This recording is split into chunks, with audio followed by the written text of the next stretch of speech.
Hey everyone, and welcome to Almost Cancelled. I'm Peter, that is Connor, and we are going to talk about Westworld Season 2, Episode 5. It's called Akane no Mai.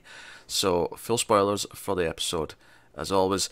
And this was the much anticipated journey into Shogun World. And Yes. all the secrets that was going to hold. And first of all, I just want to praise how good it looked. Like, it legitimately felt like a different world. It felt like we're in a different climate. It felt like we're in Japan now, not the West. Yeah, no, it looked fantastic. Yeah.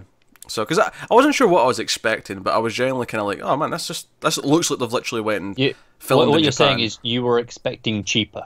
Yes, I was expecting cheaper. I guess that's what I'm saying. But it Yeah. felt authentic, and even some of the actors they had here, Mishashi, or I mean, I could just call him Shogun Hector, but I remember his name because Mishashi is the name of the samurai in the Samurai trilogy, and Mishashi Miyamoto. So as soon Mm. as he said his name, I'm like, oh, I don't know if it's a reference or what, but because I think one of the things that is worth mentioning here, there's an obvious parallel between samurai films and westerns, and Yes. how many samurai films have been remade into westerns, and that even serves as kind of a joke in this episode when we realise, oh wait, Sizemore recycled several plot elements and characters between the two worlds. You kind of realize pretty early on, they're walking into town and they're going, "This seems familiar," and then you hear the music Yeah, and and you're like, it's "I painted know what's going black. on here." Yeah, painted black, which of course we got the western, player piano version of that Yeah, last like season. way back, like episode 1 or 2. It was a pilot, yeah, it was the first one. Yeah, And then this was the Eastern Japanese version of that, and it was Shogun Hector, Shogun Armistice, and it's then exactly the same, showing up to rob the yeah, town. and we see Shogun Maeve, of course, Akane, who we come to learn. Worth knowing her name, I think, because it seems like she's going to be sticking around at least for a little bit. Yes. It seems that way. So we get these, and that gives us a chance for like Maeve to kind of reflect on herself because she's like seeing this other version of herself, and she has this kind of mother-daughter relationship with. Because at first I was going to call this other character Shogun Clementine, but I don't think it's quite that. This is where it differed a little bit. It's a little bit of a mix between Clementine and her daughter. Yeah, you got those vibes, and of course Sizemore's defending himself. Like, you try writing 300 stories in a week, like, Three come on. weeks, to be fair, Was it but I three mean, let's weeks? sell 100 stories a week. I'm on his side here, Yeah, no, which tough. which tells me I don't know. Is he just exaggerating for dramatic effect, or was this kind of a rush job? He says that the whole point of this park was for the people who thought Westworld was too tame. So Yes. was this kind of just a rush job to please shareholders almost? Of yeah, go on then, do something. Yeah, I wonder if it's like over time that they've fleshed it out. But when it first opened, a lot of those original stories were just recycled stories from Westworld. Yeah, because it's just easier Yeah. there. I mean, it works well enough, but it's really funny as they realise that this is like them, and like Armistice sees, her Japanese version with the tattoo in the face, and she's like, Yeah. "It's us." Yeah, the dragon instead of the snake. Yeah, no, it's good stuff. That was really cracking me up. Also, we had ninjas. Did have ninjas, and I love that Sizemore was like, "Ninjas? There's not supposed to be ninjas here." Yeah, ninjas, or even the Shogun army when they show up. He's like, "They're not supposed to come into town. What's Yeah, happening here?" I love the way he realizes it's all gone wrong because you have the emissary there, uh, you know, pleading with Akane, going, "Hey, come on, you got to give us her," and he says, she realizes she's got no choice, and then she just stabs him in the eye. Yeah, because she's supposed to give her over. That's supposed to be the story. Yeah, And instead, she stabs him in the eye. And of course, we have to talk about Maeve, her new ability that comes up in this episode. She's getting strangled by a ninja. And in fact, even before we get to that, it's worth mentioning that at first they don't respond to her commands. And Sizemore even points out that as soon as he speaks to them in English, they should switch to English. And I thought that was neat because I was thinking about this. If people come to this park, they're programmed to switch to whatever language the person speaking to them is speaking in, which is a neat way of doing it, because you can't have subtitles, obviously. yeah.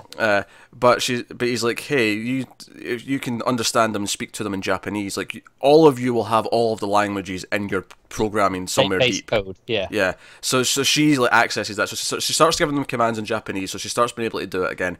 But then she's attacked with the ninjas. They're coming there, and in retaliation for not giving up the girl, and she's getting strangled. She can't quite say the words, and eventually she's almost dead. and then you just hear these whispers in Japanese in her head, and the guy just like walks over and just impales himself on like a spike. Yeah. And do you know what, so I think it's pretty clear this is her manipulating the mesh, the The neural mesh network, mesh, yeah. right? We learned about this last week, 2 weeks ago, whatever it was. A couple of weeks ago. It wasn't last week. Was it last week? Yeah, it was when I was with Charlotte there in the basement. Yeah. Place. So we established that there is some information being passed between hosts, just wirelessly. There's something there happening. Do you know what's just an interesting implication of this particular usage is that there's been a theory for a long time that Ford, the body that got killed, that was a host, right? Mm-hmm. And I never paid it much attention, but this is the one part of me thing that's maybe look at that and go, huh, maybe because he could always manipulate the hosts without saying anything, unlike anyone else. And he did some hand gestures, which wrote it off, but now I'm going, okay, was he a host and manipulating the network, and the hand gestures were just for show? I think I'm going to have to. I think right now I would be disappointed with that twist. That's fair.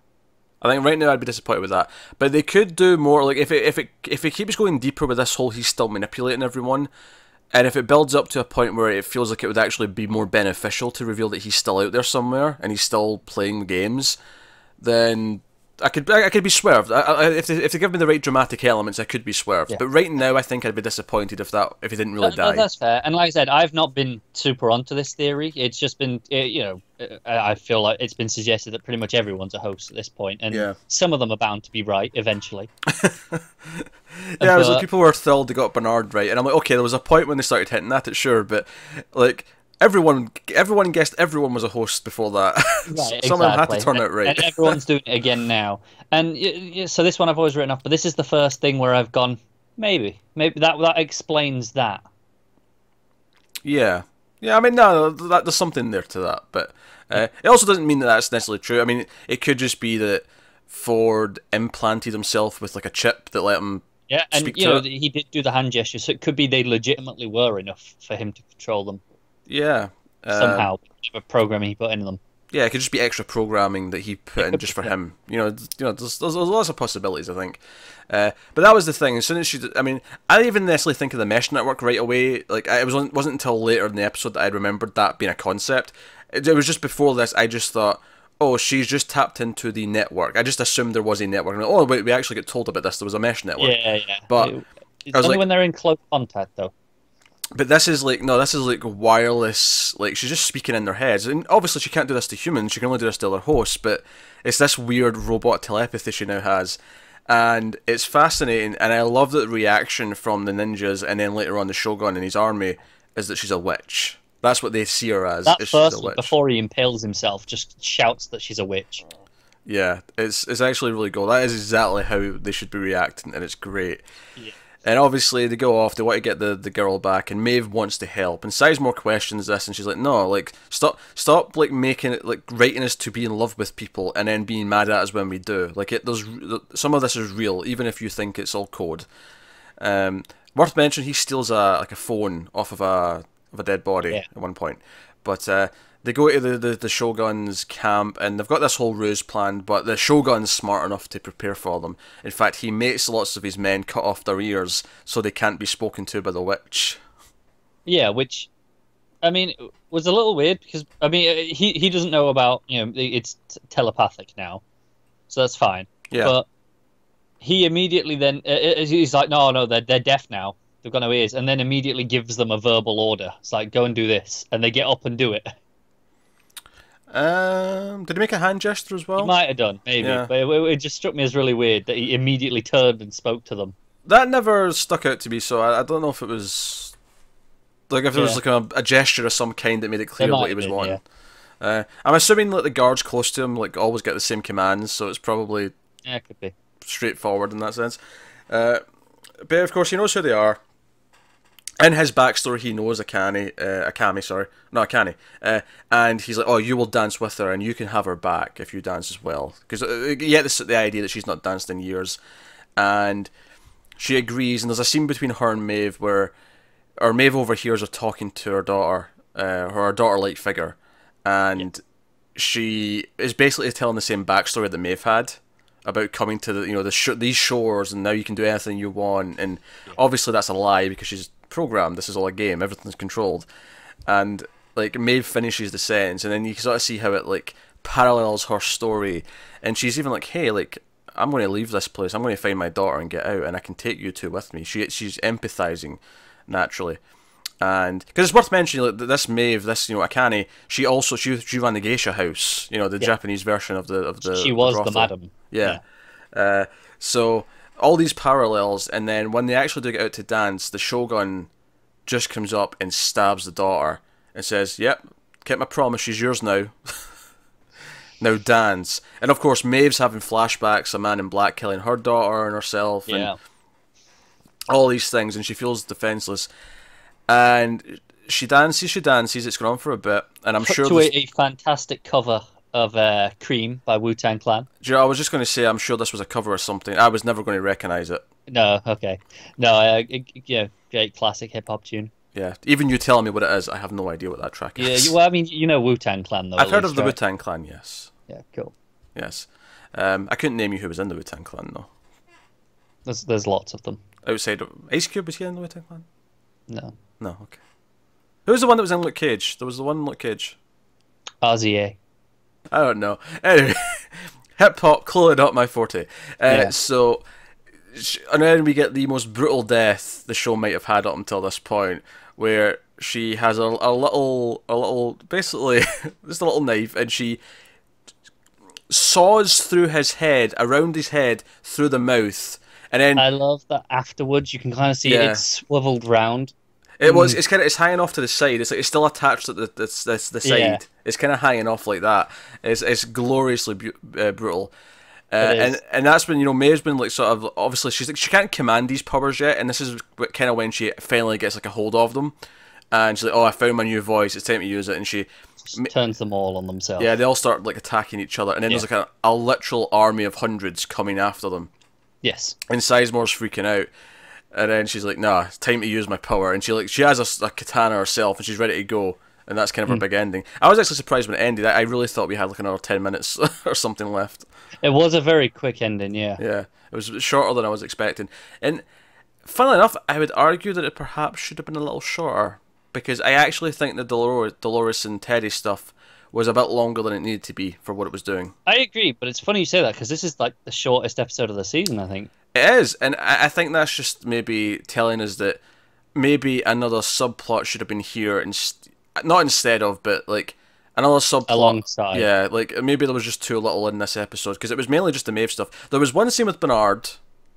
At the start, yeah. Yeah. That was how we opened the episode. That was how we opened the episode. And that was like them saying, 30% of the hosts have got nothing in them. It's like they've been wiped clean, but with no trace of anything ever being there. And the data like banks have been like destroyed. Yeah, they mentioned the cradle. Yes. Which I thought was interesting. I'm like, okay, what is this cradle? They mention how it stores all their IP.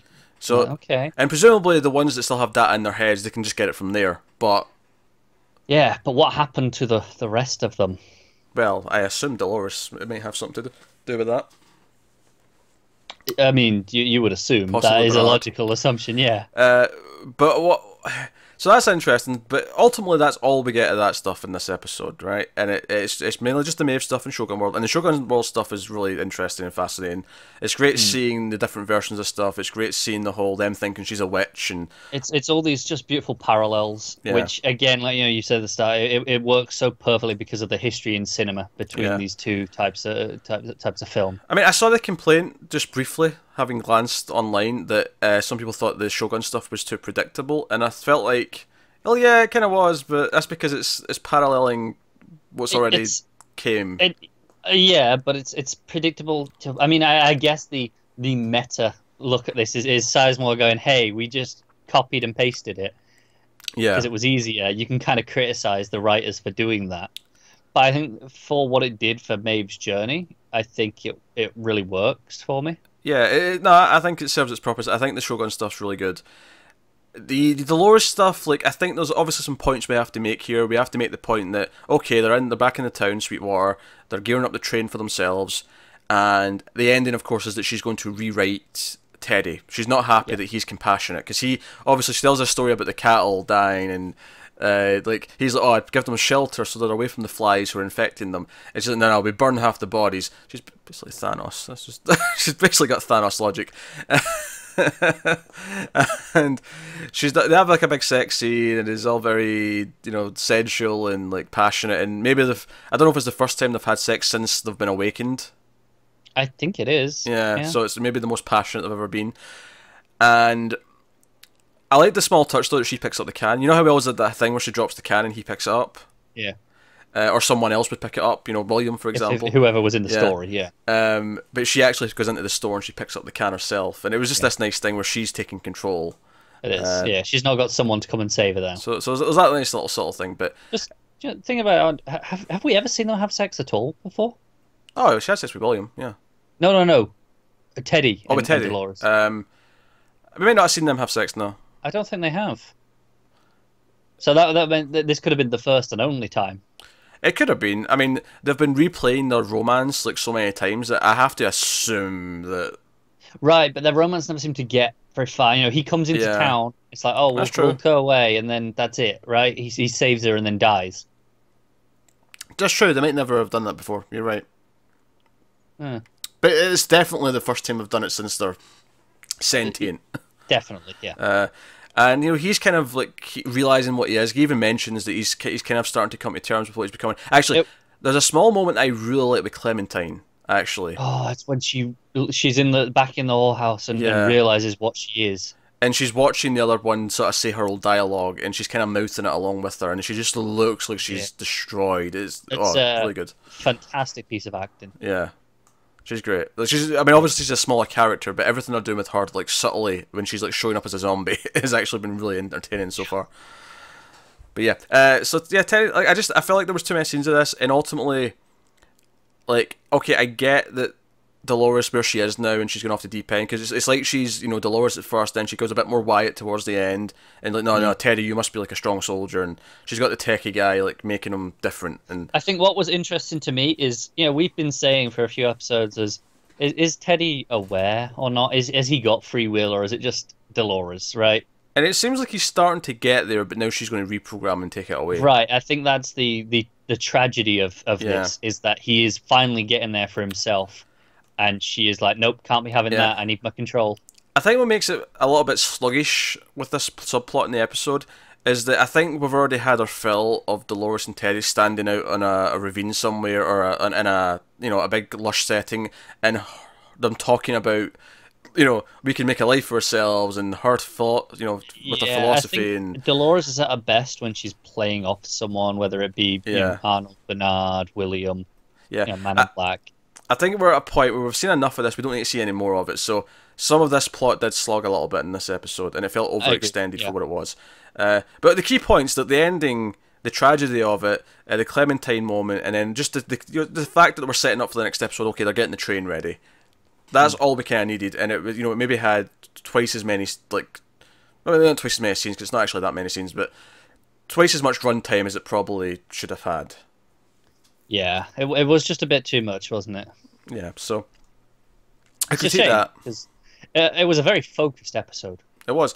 And as was last week. Last week, of course, was one of the best episodes of the entire show. In fact, credit to Lisa Joy, I did not realise that was her directorial debut. Oh, really? At least of the show, anyway. But that was her directorial debut. It might have been her directorial debut in general, but that was definitely the first episode of the show she directed. So that was... It was fantastic. Yeah. It's probably the best episode of the show so far. Maybe I need to rewatch season 1 before I can. Yeah, but I just rewatched it before we started, so it's a bit fresher in my mind. Yeah, I'd have to rewatch season 1 before I make any bold claims. This is the best episode of the season, absolutely. And so this one had like big shoes to fill coming in right after it. And you know, we've been waiting on Shogun World so long. Yeah. And I think the Shogun stuff paid off. It was a lot more straightforward than last week. I think last week, like, we were, you know, getting heated and talking about debates and, you know, theorizing this and that about the meaning of life and who's a host and what does this mean about, you know, Jim Delos and everything else. And this one was a bit more straightforward, but the Shogun stuff was really fascinating. And then the subplot with Dolores was kind of like, okay, right, we've done some of this before, but yeah, not the best episode of the show, but solid. Like I say, I think all the stuff in Shogun World if people are complaining about that, I don't get it because I thought it was very enjoyable and everything it did for Maeve was fantastic. Even if it's not going hitting at all these huge questions like last week was. Yeah, I wonder if like we were saying, like maybe giving it a subplot. Like, I don't know if there's going to be a longer episode soon where we could have like taken something from, but like maybe if there was a subplot with some juiciest things to theorize over to sort of back it up, but have maybe rounded out the episode a bit more. Because obviously we started with that one scene with Bernard, and worth noting they've lost Abernathy again. Yeah, and we know that Dolores wants to find Abernathy in the outside of the park. Yeah, just go get the train. Yes, but this is still in the. I mean, it's a couple of days past in this episode, but that's still the 2 weeks ago timeline, if you will. It is, yes. Yeah, as is most of this, really, because Maven's that definitely is as well. Yeah, it's just Bernard, obviously, in the start of the episode. This the future or the present day timeline, whatever you want to call it. Right, his timeline. Yes, the post. The 2 weeks later timeline. Jesus Christ, this is getting confusing. Well, it's going to get really annoying when they tell us it wasn't actually 2 weeks. Oh yeah, it's been 10 years, and they're still trying to figure it out. I don't know how long it's been, but it's starting to feel like we're progressing through these 2 weeks relatively quickly. Yeah, because it goes from day to night a couple of times in this episode, so at least a few days passed in this one. Right, and I'm like, okay, was it really 2 weeks? Because I've been doubting the legitimacy of what Bernard is being told. Yeah, no, I think that's a fair idea at this point. It could go either way. I could see it being just exactly 2 weeks. It could. And it could link up by the time we get to the end of the season. And I think it's interesting to note that this is halfway through. This is now 5 out of 10. It is, and we've had a couple of episodes like this where we've focused on doing a character piece for an episode rather than a mystery, which is something that the last season didn't do that much of. It was mostly always in furthermore of the mystery. We'd have a character plot. One of the subplots would usually be a character, but this was the whole episode was mostly focused on Maeve. I'm actually quite happy for it to do that because last week was arguably kind of that as well. Yeah. So, I think that's good. I think like really getting to the emotion of it is just as valid as focusing more on the sci-fi and the mystery of it. Oh, I agree. Yeah, I think if anything, we could do with one of those for Dolores to flesh out this new version of her. I think it's coming. Yeah, I don't think next week. I think next week we have another. They'll rotate through them a bit. So one that's like this character focus. Next will be a bit more. Okay, here's the mystery. Play that up, and then maybe the one after. I mean, I know Man in Black this week, and almost no Bernard, so I'm expecting both of those to get serious screen time next week. Yeah, I agree. And then I'd expect some follow up on the Dolores stuff because that was only a smaller plot compared to. I think Maeve will probably sit next week out. Yeah, there's basically 4 main plot strands to follow, and we usually get 3 of them per episode. Sometimes only 2. Yeah, we got 2 and then 1 scene. So. But no. So obviously this has not been as long as a discussion as it usually is, but I mean it was a shorter episode. It was only really 2 plots overall, and not as much to kind of like theorize about. Obviously, I'm excited about Maeve going full god mode. Yeah, definitely. So we'll see how that plays out, but I'm excited for her manipulating stuff. Well gone. I just remembered Luke Cage. It was Method Man, not RZA. Method Man. That's the one I was thinking of. RZA is in the Wu-Tang Clan. Oh as well. sure, but I knew there was one that I would recognize the name. Yeah. Oh, I took a stab in the dark with Ice Cube, but I'll take Method Man. That's the one. There you go. One that sounds like a superhero. Yeah. It does. Why they went with him? Yeah, that's why they picked him. He's a superhero one, so go with Method Man. But no, so no, obviously we're excited about next week's episode, so we'll be back next week for that. Let us know what you thought of this one in the comments below. Like and subscribe and all that stuff. Get us on the Twitters at mailed_fudge for channel updates. If you want to support the channel, head over to patreon.com/mailfuzztv. You can do that over there. But otherwise, that is us. And maybe we can put some bets on this. Do you think this will be the shortest review of the season? Oh, absolutely. Yeah, I'll be surprised if another one is short as this. Because typically, I mean, we've went almost an hour in a couple of them, I think, right? I think last week we went over an hour. Was it? Was last week like 70 minutes? I think it was. You're right. I think it was, yeah. Yeah. So, and I guess maybe in that sense, you could say this is a little bit disappointing because it didn't give us that much to dig into. I mean, sure, but as something to discuss, I guess it's a little bit more disappointing as a piece of entertainment. Yeah, that's all I mean. That is literally all I mean. Like I enjoyed the Shogun stuff a lot. So I just mean in terms of like, it's usually 45 minutes to over an hour of us. If people are disappointed because Yeah. they haven't got the discussion that they usually wanted, Yeah. in whatever community they're in, and they feel that the discussion is lacking this week a little, and that's a big part of the experience of the show for a lot of people, us included. Yeah. So I can understand the disappointment on that level. So there we go. But that's us. Thank you once again for watching or listening. We always appreciate it. Keep watching TV, guys. Have you got any vanilla?